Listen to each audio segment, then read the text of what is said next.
Yes, hello students. Today we are going to discuss a third chapter of our syllabus, that is reconstitution of partnership firm. In that, the discussion of today's part is what? Admission of partner. This is the part 1 of reconstitution of partnership. Here we can see the three conditions are involved in reconstitution. Basically, first condition indicates admission of partner. Here I have given an example. With the reference of this example, we can easily understand. If the partner is coming into the business, it means it is an incoming partner. Here, partner C, I have given example. With the reference of this example, you can easily understand why a new partner or incoming partner is admitted in the partnership firm. Where A and B are old partners and C is newly admitted. Next part of reconstitution is retirement of partner. In this particular content, here I have also given example. We can see here A, B and C partner. In that, B partner is outgoing partner. Even we can say it as retiring partner. Then the next part of reconstitution is death of partner. Here we can see same A, B, C partners I have taken here as an example, where A, B, C are partners. In that, A partner is deceased partner. That's why the continuing partners are B and C. So for this hash mark, I have given a note. You can see here, hash mark indicates incoming, that is admitting partner. Then outgoing partner means retiring partner, and outgoing partner is also called as deceased partner. After that, these three terms are specifically expressed in few words. You can see here. Here, admission of partner means what? When the existing or old partners allows to enter the incoming partner to enter into the partnership firm. It means that is incoming partner, and you can say it as admission of partner. Retirement of partner means when any of the existing partner has decided to retire from the partnership, but for that purpose he should take the prior permission of remaining partners, then he can retire from the partnership firm. Then death of partner, when in partnership a partner dies suddenly. So even one can say death is compulsory retirement. So when a partner is deceased or dies suddenly, then it is termed as death of partner. Then the next one is admission of partner. Here, according to Partnership Act 1932, we can see here section 31 subsection 1 says that a person can only be admitted into partnership firm as a partner, but it requires a prior permission of other partners or old partners, where a new partner should bring his share of goodwill and capital either in cash or in kind. Admission of partner can only take place when the incoming partner is taking a prior permission of old partners. Why there is need of admission of partner? Basically, this is the fundamental cause why a new partner is admitting in the partnership firm. Here we can see a new partner is admitted into partnership firm because of two reasons. These two reasons are very much necessary to understand. First reason is for gathering capital from him or her to expand the business. Even we can say to use his or her skills, knowledge, views and ideas, etc. So these two reasons are very essential to know, because every partner is admitted into the partnership firm because of these two reasons. And these two reasons can cause or have a more effect to the partnership firm.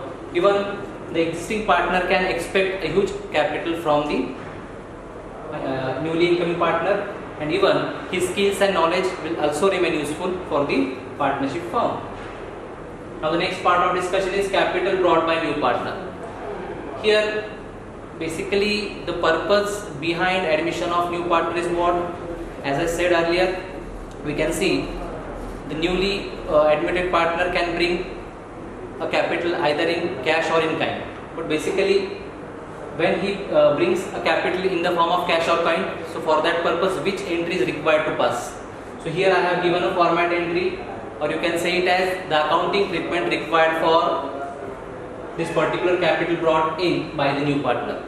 So these two entries are required to understand. First of all, here the entries are like this. Before having entry, we can indicate the term in specific transaction. When new partner brings cash towards his capital, here we can pass the entry like cash/bank account debit to partner's capital account.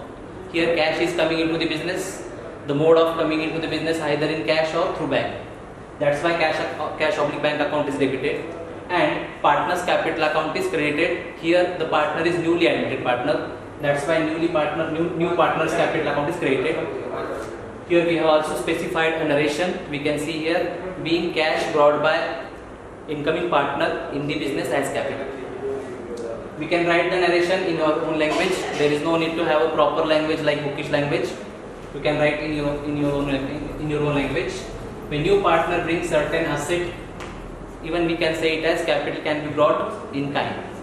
So for that purpose, we can say if the capital brought by incoming partner in kind, here we have to specify that particular kind, whether it is goods or asset.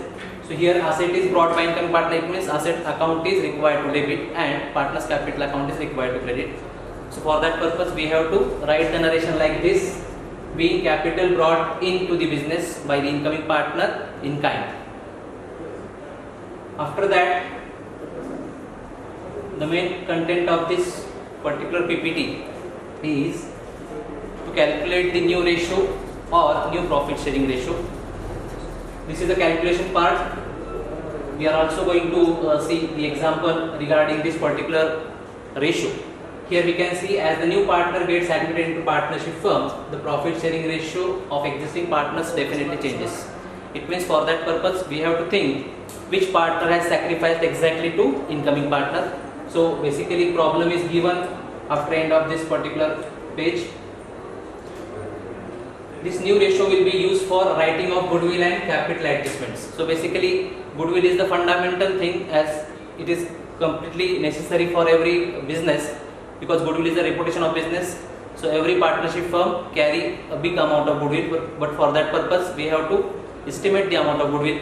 Different methods are there to find out the exact value of goodwill.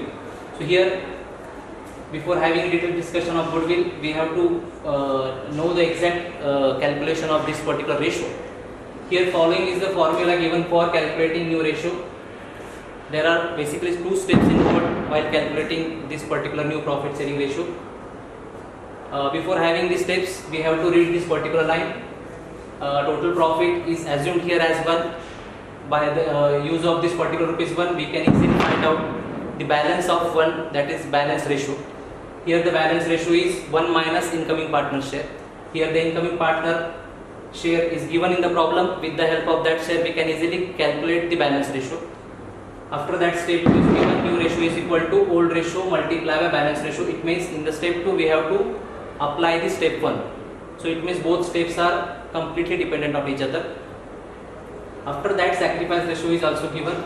Basically sacrifice ratio is that type of ratio when incoming partner is coming into the business. It means they have to sacrifice for the old partners has to sacrifice for the incoming partner. So basically how exact portion is sacrificed by the old partners because of coming of the incoming partner. So for that purpose we have to calculate this ratio specifically. Here sacrifice ratio is calculated only when the incoming partner is there in the business. It means old partners have sacrificed exactly how much. Here new ratio is equal to old ratio minus sacrifice ratio. Particularly sacrifice ratio is calculated with the help of this formula. Whatever things I have discussed as earlier, the same things are given over here. There is no need to discuss it again and again. Here sacrifice ratio is calculated old ratio minus new ratio. Both ratios are given in the problem. We just need to calculate it. When and where to use this ratio. This ratio is used to retain, to keep with themselves when we calculate the goodwill. At that time this particular ratio remains useful. So this is the problem of sacrifice ratio. Here calculation of sacrifice ratio can be easily understood with the help of this example. We can have the detailed discussion of this particular thing. Here the example 1 is given. Mohan and Ganpat are sharing profits and losses in the ratio 2:3. They admitted Chandrakant into partnership firm, and where the future profit sharing ratio of Chandrakant is given as 1/4. Even we can see new profit sharing ratio of Mohan, Ganpat and Chandrakant is required to calculate. So this is the exact working of this particular ratio. We have to calculate first of all balance ratio. As far as the previous discussion is concerned, we have to refer the previous formula. The same formula is put it here. and we just need to calculate the given figures in the problem. Here the incoming partner is Chandrakant, and we just need to put down his ratio as far as the figures are given in the problem. Here 1 minus 1 4 is equal to 3 4. We need to calculate the second step. Here second step is new profit sharing ratio, old ratio multiplied by balance ratio, and the given figures are required to calculate. With the help of these figures, we just need to put down the figures, and after that we have to find the LCM, and after that you will get these figures 6 by 20 and 9 by 20. After that, these three partners are required to find the exact ratios.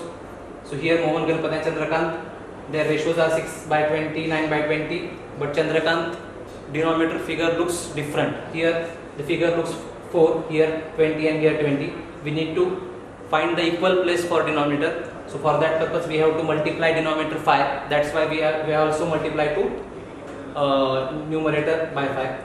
So you will get this ratio. So basically this new ratio is 6:9:5. Thank you.